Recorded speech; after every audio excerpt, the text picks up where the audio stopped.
அனைவருக்கும் வணக்கம். வாழ்க வளமுடன்.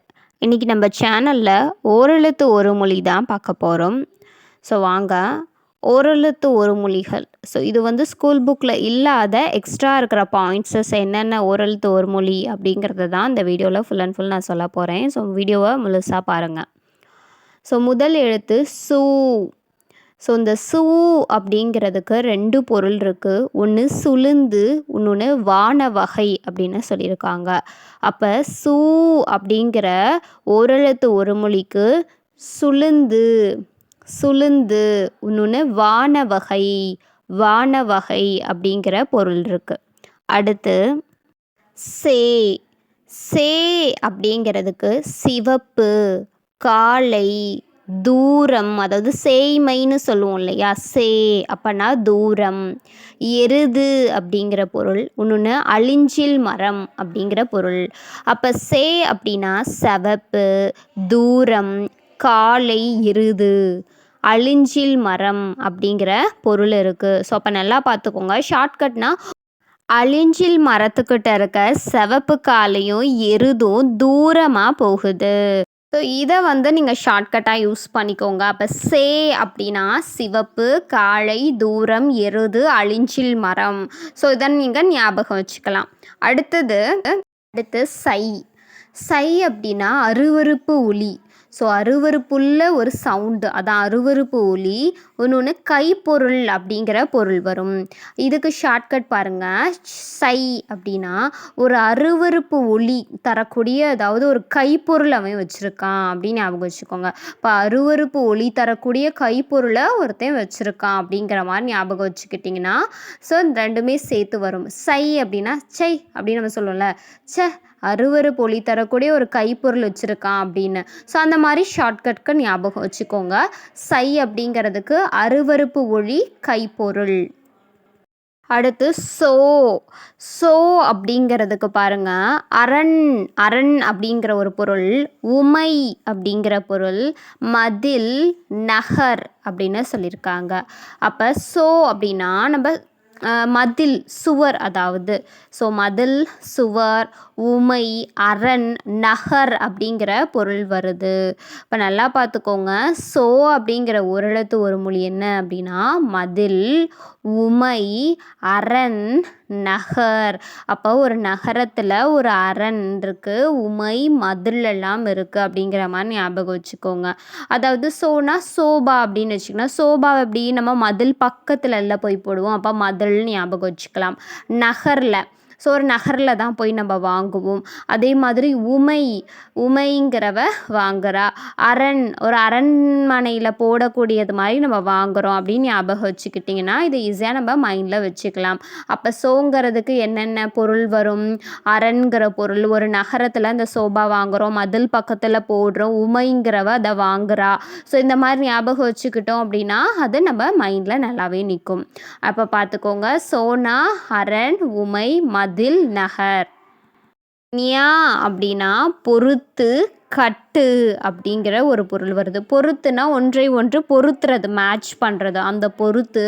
இன்னொன்று கட்டுதல் அப்படிங்கிற பொருள் வருது. அப்போ ஞா அப்படின்னா பொறுத்து, இன்னொன்று கட்டு. அடுத்த எழுத்து நை. நை அப்படிங்கிற ஓரெழுத்து ஒரு மொழிக்கு இகழ்ச்சி, அதாவது இகழ்ச்சி, இகழ்ந்து பேசுகிற அந்த இகழ்ச்சி தான் நைங்கிறதுக்கு பொருள். அப்போ நை அப்படின்னா இகழ்ச்சி. அடுத்து தா.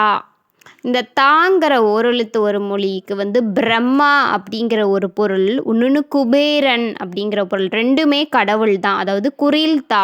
ஸோ இந்த தாங்கிறதுக்கு பிரம்மன், குபேரன், ஸோ ரெண்டு கடவுள்களை குறிக்குது இந்த ஒரு எழுத்துங்கிறது.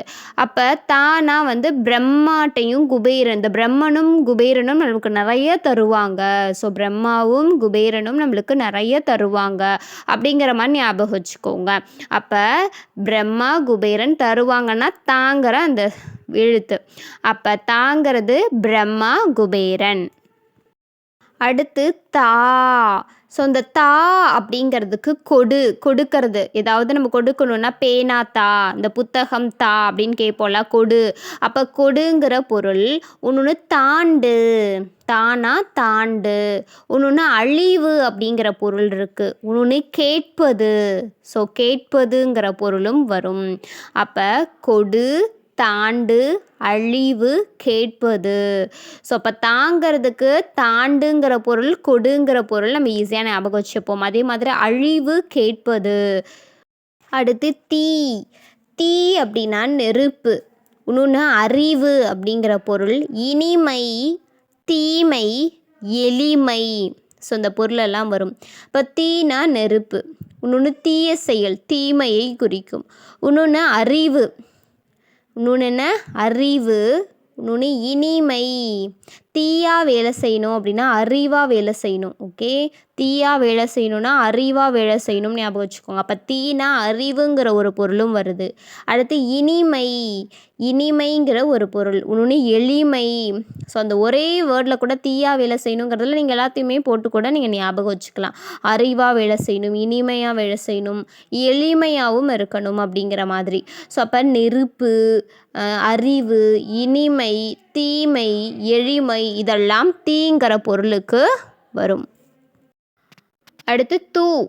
இந்த தூ அப்படின்னா துன்பம்ங்கிற பொருள். உண்ணுதல், பிரிவு, துயரம், பிரிவு, கெடு, உணவு, பறவை இறகு அப்படிங்கிற பொருள் இருக்குது. அப்போ தூ அப்படின்னா என்னென்ன பொருள் வருது? துன்பம், துயரம், பிரிவு, கெடு, உணவு, அப்புறம் பறவை இறகு. ஸோ பறவையுடைய இறகை தூ அப்படின்னு சொல்லுவாங்க. அதே மாதிரி துன்பம், துயரம், கெடு, ஸோ இதெல்லாம் வரும். பிரிவு. அதே மாதிரி உணவு, சாப்பாடு உணவு உண்றோம் இல்லையா, சாப்பிட்றோம் இல்லையா, அது அப்போ உணவு, இது ரெண்டும் தூங்குற பொருளில் வருது. ஸோ அப்போ ஒன்றா சேர்த்து வச்சுக்கோங்க. உணவு, துன்பம், பிரிவு, கெடு, பறவை இறகு இதெல்லாம் தூங்கிறதுக்கு பொருள். அடுத்து தூ. ஸோ தூ அப்படின்னா தூய்மை. இன்னொன்று தசை, இன்னொன்று பகை, இன்னொன்று வெண்மை அப்படின்னு சொல்லுவாங்க. ரொம்ப தூய்மையாக இருக்கிறது வெண்மையாக இருக்கும் இல்லையா. ஸோ அப்போ வெண்மை, தூய்மை, தசை, பகை இதெல்லாமே தூங்கிறதுக்கான பொருள். அப்போ தூ அப்படிங்கிறதுக்கு என்னென்ன பொருள் வரும்? தூய்மை, வெண்மை, பகை, தசை. தே. தே அப்படின்னா தெய்வம், தெய்வம்ங்கிற பொருள். இன்னொன்று அருள், தலைவன், தேடு, நாயகன் இந்த பொருளெல்லாம் வரும். ஆக்சுவலி தே அப்படின்னா தேவுடான்னு சொல்லுவோம்ல. தேவுடானா என்ன? இறைவன், அதாவது கடவுள். அப்போ இந்த இடத்துல தெய்வம்னு சொல்லியிருக்காங்க. தெய்வம் கிட்ட இருந்து என்ன? அருள் கிடைக்கும். அப்போ அருள்ங்கிற பொருள் வரும். தலைவன், தேடு, தேனான தேடு, நாயகன் அப்படிங்கிற பொருள். அப்போ பாருங்க, தெய்வம், அருள், தேடு, தலைவன், நாயகன். ஸோ இதெல்லாம் தேங்கிறதுக்கான பொருள். இதுக்கு ஷார்ட்கட் பார்த்துக்கோங்க வேணா. இப்போ ஒரு நாயகன், தலைவன் தெய்வத்திடம் அருள் தேடினான் அப்படின்னு ஞாபகம் வச்சுக்கோங்க. அப்போ இதிலே தலைவன், நாயகன், தெய்வம், அருள், தேடு அப்படிங்கிறது எல்லாமே அடங்கிடுது. அப்போ தேங்கிறதுக்கு இது எல்லாமே பொருள். அடுத்து தை. தை அப்படின்னா என்ன? தை திங்கள், அதாவது தை மாதம் இருக்கு இல்லையா, தை திங்கள் அதை சொல்லியிருக்காங்க. இன்னொன்று தைக்கிறது, தையல்ங்கிறத பொருள் வரும். தைத்தல்ங்கிற பொருள். குத்து அப்படிங்கிறது ஊசி நூலால் குத்துவோம் இல்லையா தைக்கும் போது, அதை குத்துங்கிற ஒரு பொருள் எடுத்துக்கோங்க. அடுத்து பொறுத்து. தை அப்படின்னா பொறுத்துங்கிற ஒரு பொருள். அப்போ இதெல்லாமே பாருங்க, தை மாதம், தையல், தைத்தையல், குத்து, பொறுத்து இது எல்லாமே தையை குறிக்கக்கூடிய சொற்கள்.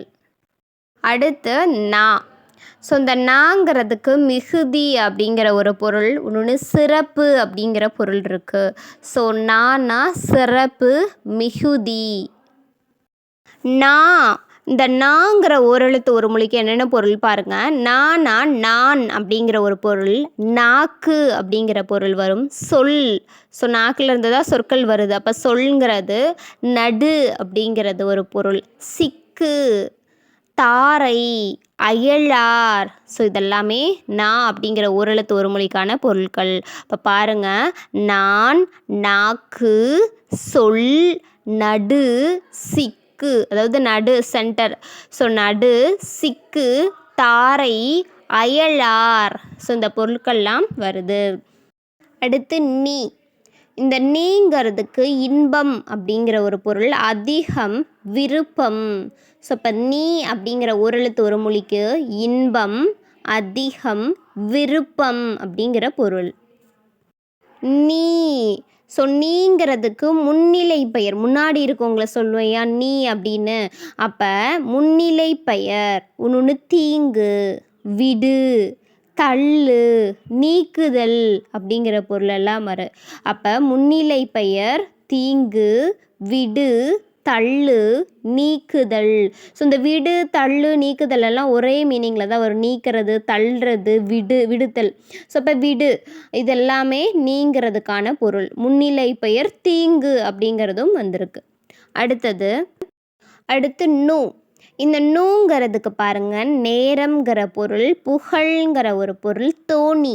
இப்போ நூங்கிறது தோணி, புகழ், நேரம்.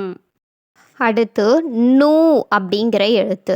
இந்த நூ அப்படின்னா எல் அப்படிங்கிற ஒரு பொருள், ஆபரணம், யானை, அணி.